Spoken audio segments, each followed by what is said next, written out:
No capítulo 11, nós vamos falar sobre as murmurações dos israelitas, que era comum a prática das murmurações por ele, o tempo todo murmurando, né?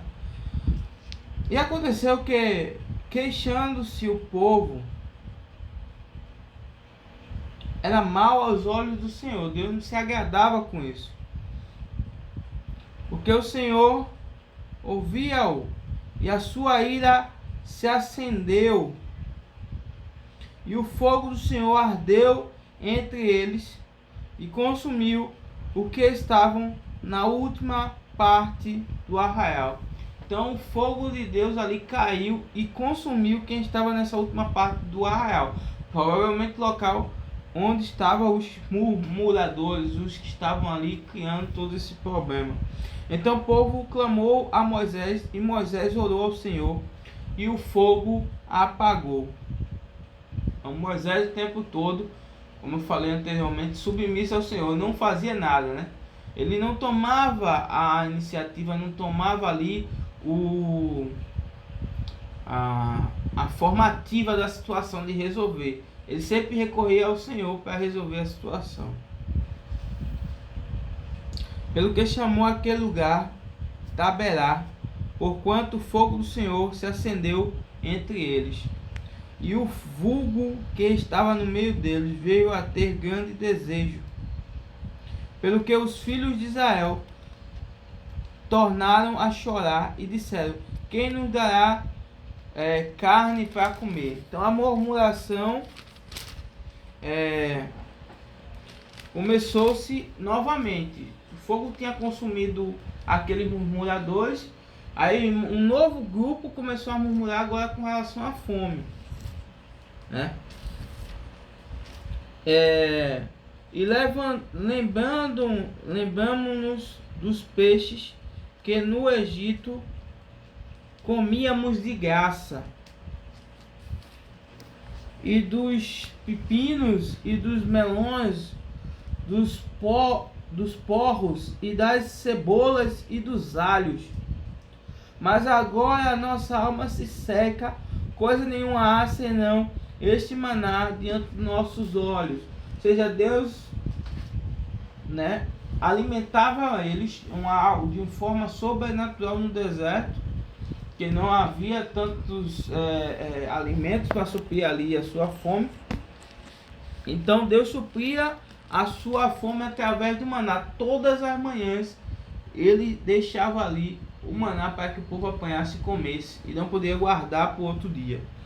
Mas aí eles estavam insatisfeitos, queriam voltar para o Egito, voltar a ser escravos para comer, dizendo que a alimentação do Egito era muito melhor. E era o maná como semente de coentro, e a sua cor como a cor de bidélio. Espalhava-se o povo e acolhia, e em moinhos o moía, ou num grão o pisava, e em panelas o cozia, e dele fazia bolos, e o seu sabor era como o sabor de azeite fresco. Então esse era o sabor do maná após ser moído, né? Eles tinham o sabor de azeite fresco. E quando o orvalho descia de noite sobre o arraial, o maná descia sobre ele. Então Moisés ouviu chorar o povo pelas suas famílias, cada qual à porta da sua tenda, e a ira do Senhor grandemente se acendeu, e pareceu mal aos olhos de Moisés. E então o que aconteceu? Moisés acha pesado o seu cargo. Então o povo começa a murmurar o tempo todo. Moisés tudo tinha que resolver. Começou a ficar pesado o fardo para Moisés, né? E disse Moisés ao Senhor: por que fizeste mal a teu servo? E por que não achei graça aos teus olhos, que puseste sobre mim a carga de todo este povo? Moisés já estava saturado, já estava aborrecido. Moisés agora que começou a murmurar, porque estava farto de tanta reclamação do povo em cima do povo atrás dele, cobrando e pedindo. Então Moisés começou a dizer: por que o Senhor me colocou aqui com esse fardo tão pesado? Concebe eu, porventura, todo esse povo? Concebi eu, porventura, esse povo? Ou seja, sou o pai, por acaso, desse povo tudinho? Gerei-o, ou para que me dissesses que o levasse ao colo, como o aio leva o que cria, até que juraste a seu pai? Ou seja, ele está dizendo, porventura eu sou o pai desse povo, ou eu sou o aio é o tutor desse povo, eu sou por acaso o tutor deles, porque eu sou responsável por ele. De onde terei eu carne para dar a todo esse povo? Porquanto contra mim choram, dizendo, dai-nos carne a comer. Eu sozinho não posso levar todo esse povo, porque muito pesado para mim. E assim fazes comigo, mata-me, eu peço, se tem achado graças aos teus olhos, e não me deixe ver o meu mal. Ou seja, o fardo de Moisés foi tão pesado, foi tão árduo, que Moisés chegou ao ponto de pedir para que Deus o matasse. Deus, eu não quero viver mais, me tira, porque esse fardo, essa tarefa, essa missão é muito pesada para mim, me mata, me leva. E disse o Senhor a Moisés, ajunta-me 70 homens dos anciões de Israel, e quem sabes que são anciões do povo, e seus oficiais, e os trarás perante a tenda da congregação, e ali se porão contigo. Então eu descerei, e ali falarei contigo, e tirarei do espírito que está sobre ti, e o porei sobre eles, e contigo levarão a carga do povo, para que tu sozinho não o leves. Então, quando se compara, quando você, óbvio que ninguém comete uma tolice dessa, mas quem consegue cometer uma tolice de comparar um homem a Deus, Deus comanda todo o universo eternamente. Moisés, um trecho da sua vida que tinha a liderança de governar um determinado agrupamento de pessoas, ele chegou ao ponto do desespero de pedir a morte, porque ele não conseguiu dar conta disso. E aí, Deus, como solução para ele, né, para Moisés, pediu para que ele levantasse 70 anciões.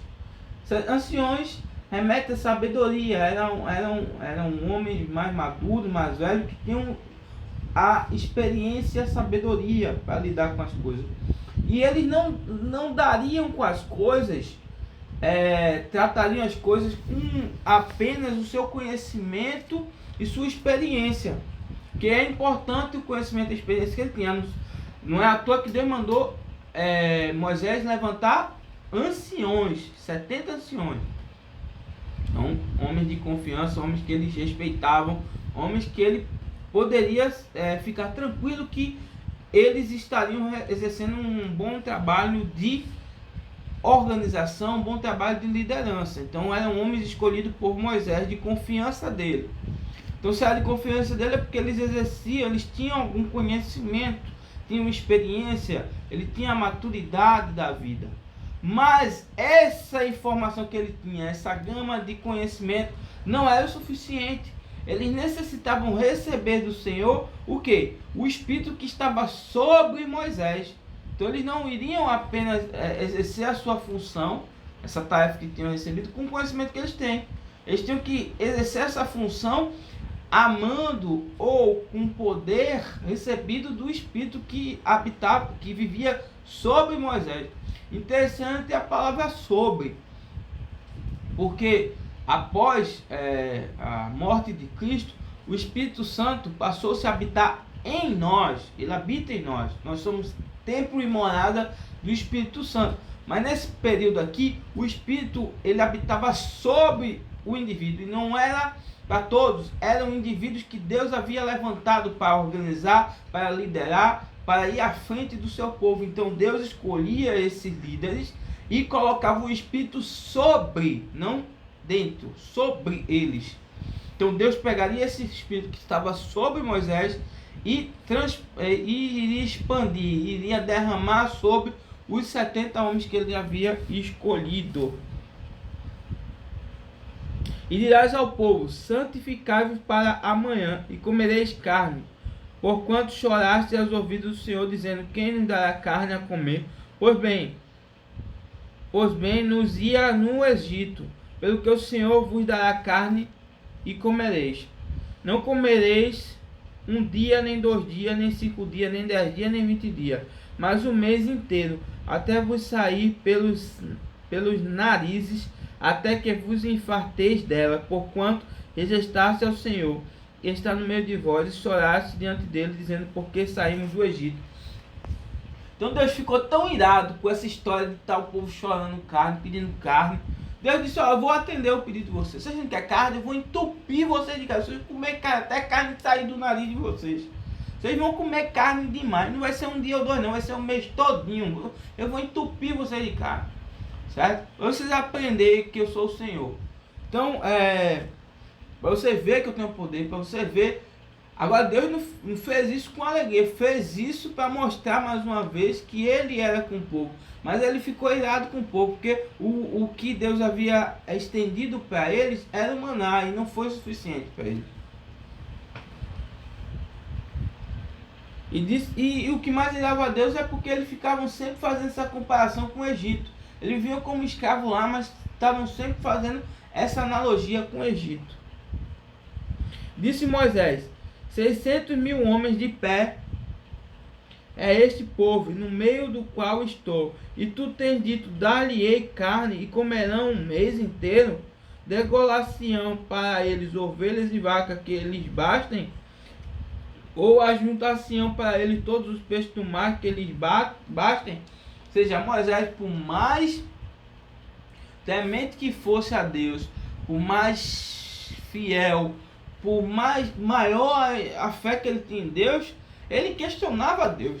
Ele parou aqui e disse: Deus, como é que eu vou dizer a ele que o Senhor disse aí que vai entupir eles de carne? Como é que eu vou conseguir? Como é que a gente vai fazer para conseguir entupir 600.000 homens, lembrando que não está nem contando mulher e criança, de carne por um mês? Porém o Senhor disse a Moisés: serei, pois, encurtada a mão do Senhor. Agora verás se a minha palavra te acontecerá ou não. Deus está falando assim: tu vai ser encurtada a minha mão, você vai ser encurtado o meu poder. Porventura está desconfiando do que eu posso ser capaz de fazer? Pois você vai ver o que eu vou fazer. E saiu Moisés e falou as palavras do Senhor ao povo.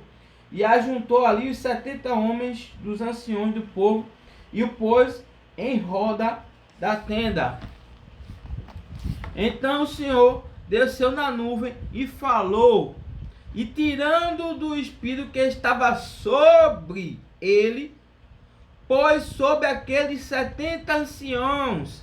E aconteceu que quando o espírito repousou sobre eles, profetizaram, mas depois nunca mais. Profetizaram naquele momento e nunca mais. Porém, no arraial ficaram 2 homens. O nome de um era Eldade e o nome do outro Medade. E repousou sobre eles o espírito, porquanto estavam entre os inscritos, ainda que não saíam à tenda, e profetizavam no arraial. Ou seja, desses 70 homens ficou 2 no arraial, e eles mesmo assim receberam esse espírito. Então correu um moço e anunciou a Moisés e disse: Eldade e Medade profetizaram no arraial. E Josué, filho de Num, servidor de Moisés, olha aí o Josué, o próximo líder, um dos seus jovens escolhidos, respondeu e disse: Senhor meu, Moisés proíbe-lhe. Porém Moisés lhe disse: tens tu ciúmes por mim? Tomara que todo o povo do Senhor fosse profeta, que o Senhor lhe desse o seu espírito. Ou seja, Josué viu ali aqueles 2 ali profetizando no arraial, saiu em disparado para avisar Moisés. Moisés tem 2 cabras lá no arraial que estão profetizando. Ou seja, Moisés era servo, Josué era servo de Moisés. Então, para ele, o único profeta era Moisés. Era Moisés quem falava com Deus, transmitia os pedidos dos povos a Deus e as ordens de Deus para o povo. Então, para Josué era inadmissível que outros homens pudessem ali estar exercendo tal papel. Mas aí Josué não tinha esse conhecimento que Deus havia dito a Moisés. Então Moisés respondeu a ele: quem dera que todo o povo falasse, que pelo menos o meu trabalho era menor. Depois Moisés se recolheu ao arraial, ele e os anciões de Israel. Então soprou um vento do Senhor e trouxe codornizes do mar e as espalhou pelo arraial, quase caminho de um dia de uma banda e quase caminho de um dia da outra, a roda do arraial, a quase 2 côvados sobre a terra. Então o povo se levantou todo aquele dia e toda aquela noite, e todo o dia seguinte, e colheram as codornizes, o que menos tinha, colheram 10 homens, e as estenderam para si ao redor do arraial.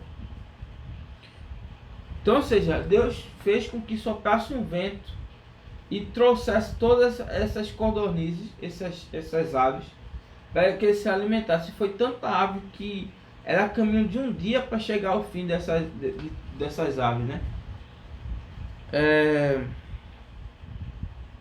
Então o povo se levantou todo aquele dia e toda aquela noite, e no dia seguinte colheram as codornizes, certo? 33. Quando a carne estava entre os seus dentes, antes que fosse mastigada, se acendeu a ira do Senhor contra o povo, e feriu o Senhor o povo com uma praga muito grande, pelo que o nome daquele lugar se chamou Kibrote Atavá, porquanto ali enterraram o povo que teve o desejo.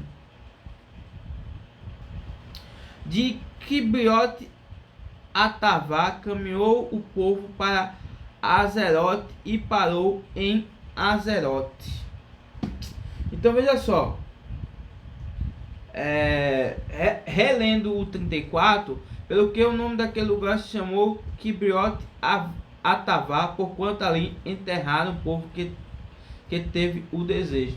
Ou seja, o povo chorava, pedia, desesperado por essas codornizes. Deus mandou. Aí você podia dizer: poxa, o povo fazendo errado e Deus abençoando. O povo fazendo errado e Deus abençoando. Em vez de Deus castigar, Deus vai passar a mão, porque o povo está dizendo que era melhor voltar para o Egito. Óbvio, Deus ficou irado e Deus deu a carne que eles pediram. Mas essa carne veio com uma praga. E essa praga atingiu aqueles que eram choradores, aqueles que eram murmuradores, ao ponto que eles foram enterrados naquele lugar. Entendeu? Então, não foi bem só um alisado. Deus deu, mas puniu aqueles que estavam ali criando um tumulto e depreciando a grande conquista que receberam de Deus, que era se livrar do cativeiro do Egito.